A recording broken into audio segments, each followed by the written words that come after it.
the Mirages going? I can only guess what one of these is going to be. Yeah, we're starting off the bender. The Gleyber Torres trade will cost the New York injury will cost the New York Yankees a playoff berth.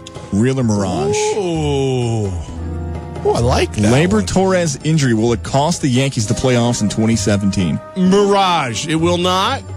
It's because again, look, I am upset. I'm not trying to undersell how upset I am because, last year I was all about bring on the judge. It's Judgment Day. This year it was going to be Torres. Let's go. Let's do this. But the simple fact of the matter is he has not contributed to one Yankee win so far, and they are in first place in the American League East. If they lose, it will be because of pitching, and it will be because of guys on the roster right now. Greg Bird replaces Chris Carter. You're good. I'm worried about Headley, but he's still a good defensive third baseman. If they can fix the rest of the offense, they'll be okay. Things could have been worse, you're right.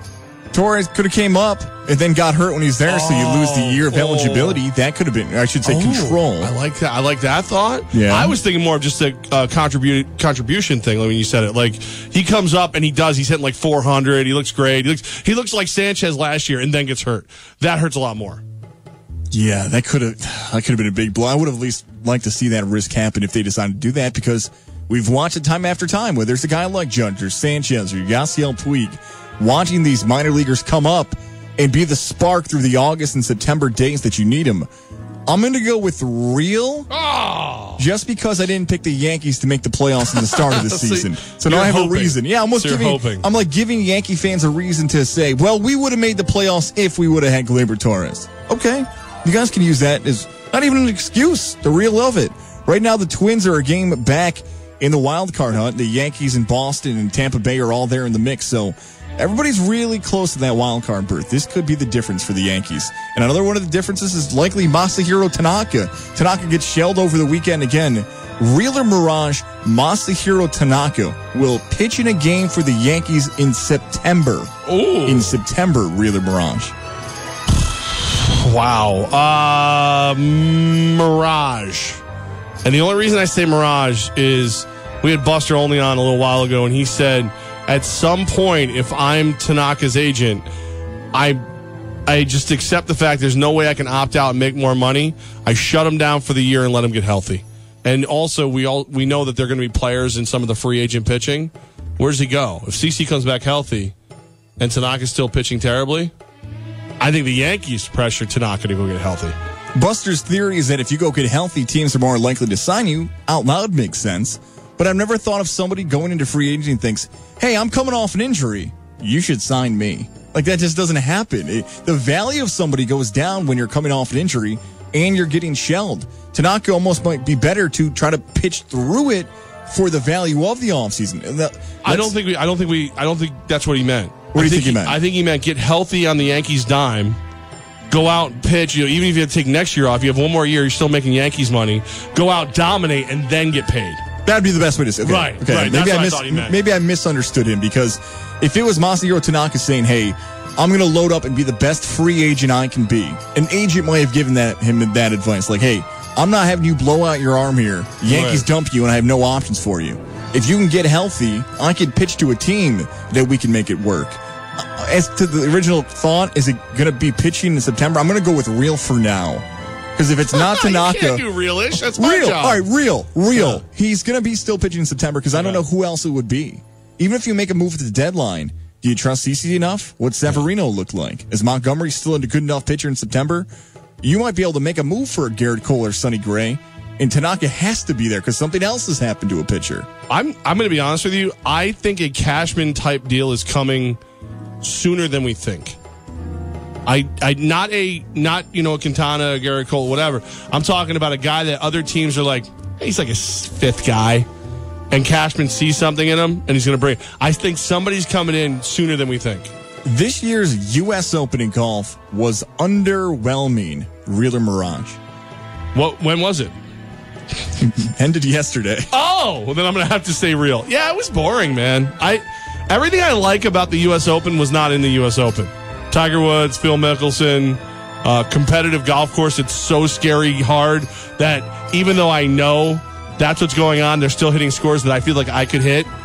And then having big names on the final day, just bad all the way around. I watched my entire Twitter feed light up with Ricky Fowler fans all of a sudden. Yeah. I didn't know there were that many Ricky Fowler fans around, and whether it's because he wears goofy clothes or he's a good golfer, people were rooting for Ricky Fowler, right? And because he doesn't win it, and then other guys are battling back and forth, yeah, it's a bit of the star power. Some always consider the Fox coverage of the U.S. Open poor at best.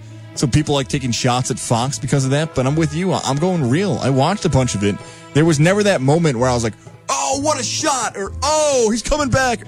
There was nothing of the intrigue, even though there were some good scores that kept me glued in throughout the entire U.S. Open. Friday, Woods and I threw our full support behind Fowler because he was the best of what was left. Mm-hmm. Right. You know what I mean? The Boston Celtics made the right move trading down from the number 1 pick in Thursday's NBA draft. Real or mirage? That is so real. It's realer than the real deal Holyfield. Ooh. I think this year's draft is all kinds of landmines and not a lot of like just great players. So I get 2 picks back. I probably get a player that I was going to take anyway because I believe Ainge when he says it. And I get a pick for next year, which hopefully will be a better draft. I'm going to go mirage, and here's why. If it's the NFL, if it's Major League Baseball, if it's hockey, if it's another sport, and you're stockpiling picks, everyone's going to look at you and say, wow, what a great draft you had, because of the rosters being bigger. In basketball, you're dealing with 12 to 15 guys. Yeah, you could have 5 combined first and second round picks in one draft, but that's your roster? You're going with 33% of rookies as your roster? That's just not how it works. The point that a lot of teams try to do is to get the highest pick possible so you can have the impact player as quick as possible. Boston had the number 1 pick. They could have picked whoever they wanted.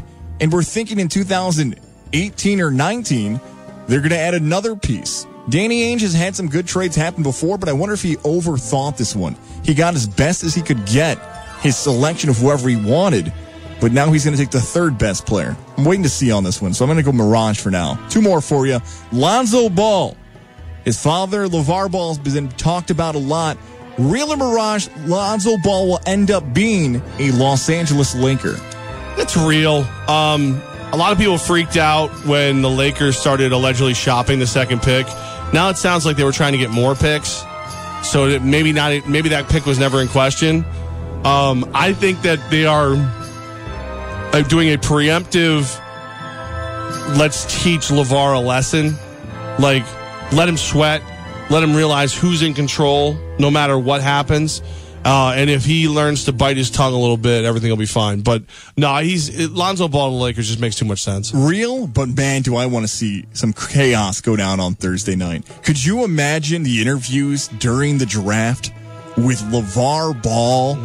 If Lonzo doesn't go to the Lakers and he starts to fall, I don't want to root for someone to lose a bunch of money and you have to watch it live because it's kind of awkward and weird, but it does make compelling television and radio. But I didn't want to see the chaos happen.